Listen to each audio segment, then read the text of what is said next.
So for centuries, institutional religion has weaponized the Book of Revelation as the ultimate engine of psychological compliance. They trained entire populations to look forward to the horizon in terror, waiting for a future cataclysm, a divine execution of the world. Mainstream theology canonized Revelation precisely because its terrifying imagery could be projected into the future to lock down human behavior, while texts like the Book of Enoch were sidelined and branded as non-canonical. They were also buried to suppress the physical evidence of what came before. But look at the original Greek text itself. The title of the book is not prophetia, the Greek word for future prediction. It is apocalypsis. It is literally translated to the unveiling, the pulling back of the shroud over what was deliberately hidden. Ancient scribes throughout the Near East used a recognized literary protocol known as Vaticanum ex eventu, writing catastrophic past history in the future tense to preserve forbidden records under the very eyes of the imperial censors. Now, if you sit down with a mainstream biblical scholar, their immediate pushback is obvious. Wait, Revelation was composed around 95 AD, explicitly as a coded critique of the Roman Empire. And hey, they're half right. Scribes in the first century absolutely wrapped the text in contemporary Roman political metaphors to survive imperial censorship. That is how surface level survival works. We'll peel back that Roman coat of paint. The underlying structural skeleton, the seven seals, the burning mountains cast into the ocean, the star wormwood, the swallowed cities, was not invented in 95 AD. John of Patmos was weaving together ancient Near Eastern apocalyptic templates that had been handed down for millennia, tracing directly back through Babylon, Sumer, and the pre-flood records. Rome was simply the latest surface mask, placed over an ancient cosmic logbook. Within high-degree chambers of esoteric initiation, the architecture of the text is read through this exact lens. Revelations is not a calendar of what is coming. It is an unredacted chronicle of the collapse of the pre-flood world, documenting the sinking of an advanced global infrastructure that alternative history remembers as Atlantis. The systemic purging of early human autonomy, alternative history remembers as Atlantis, and the systemic purging of early human autonomy. When you read the text under this protocol, the imagery shifts from fantasy monsters to the raw physical mechanics of a targeted planetary reset. Look at how the passage of catastrophic events was described across independent ancient records. Revelation chapter 8. And as it were, a great mountain burning with fire was cast into the sea.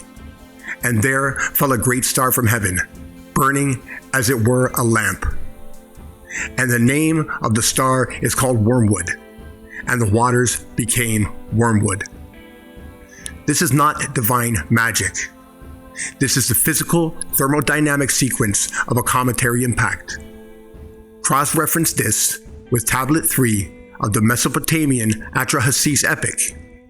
When the commander Enlil releases the atmospheric strike, the Anunnaki raise their torches, lighting the land with flame. Dark dust chokes the springs of the deep, and the sweet river waters turn into undrinkable bile. Turn to the Nag Hammadi library on the origin of the world. It describes the fiery powers of the Archons falling from the upper firmament into the abyss, poisoning the terrestrial water systems and suffocating surface life. Across the ocean, the Quichea and Inca myths of Pariacaca record the same exact event.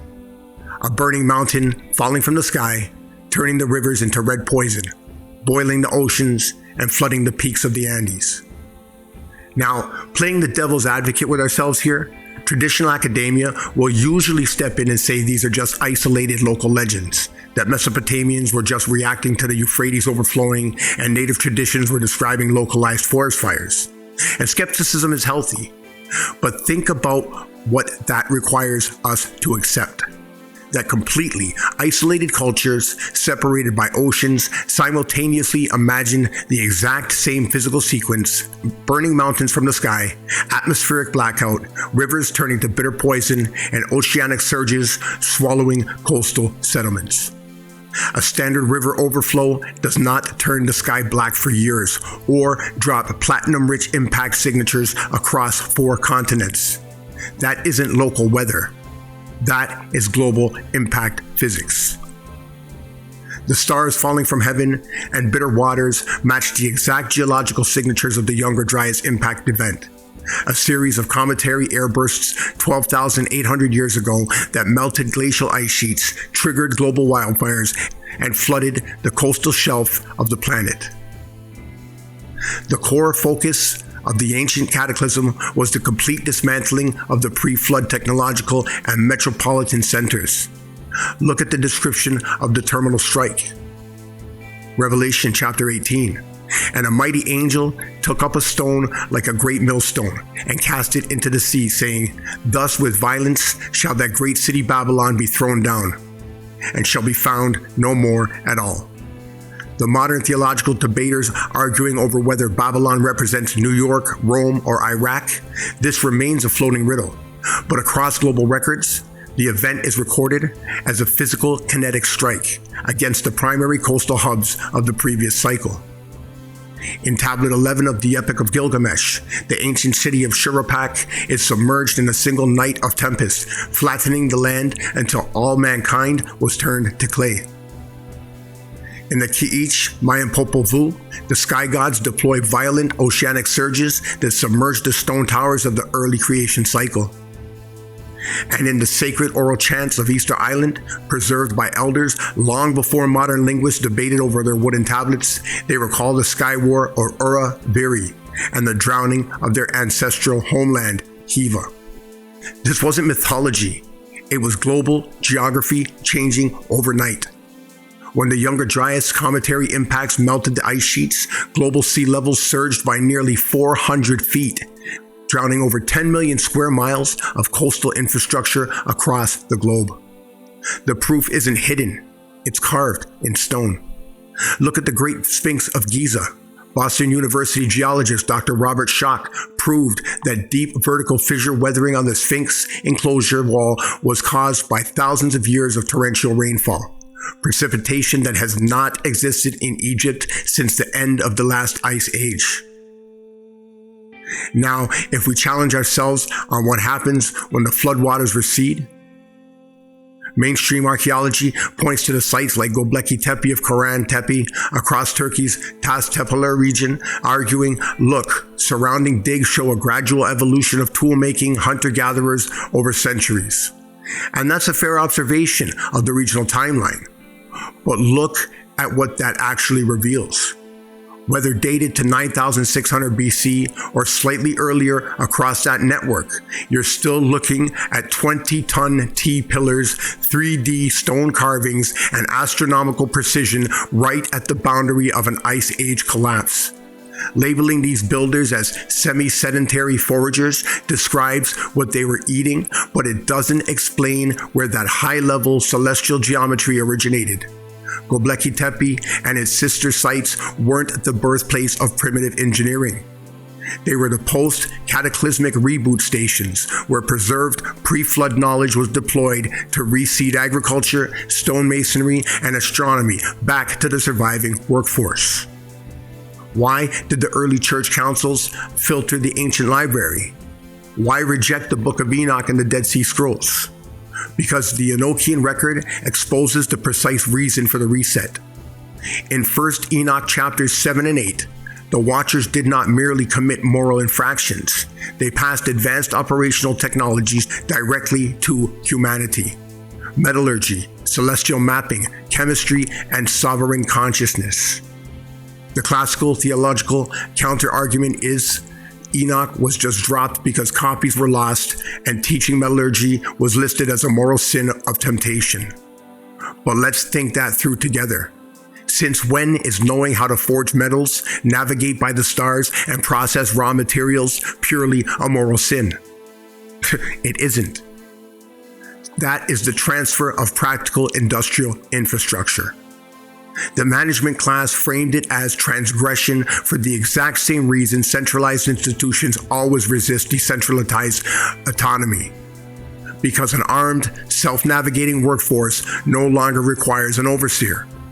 And while scholars often view the Gnostic texts like Nag Hammadi library purely through the lens of abstract spiritual allegory, look at the precise word they chose. Archon, the literal Greek word for ruler or magistrate. They were describing the systemic architecture of a control grid, designed to keep human consciousness subordinate to a manager class. By hiding Enoch, the control system buried the record of human autonomy.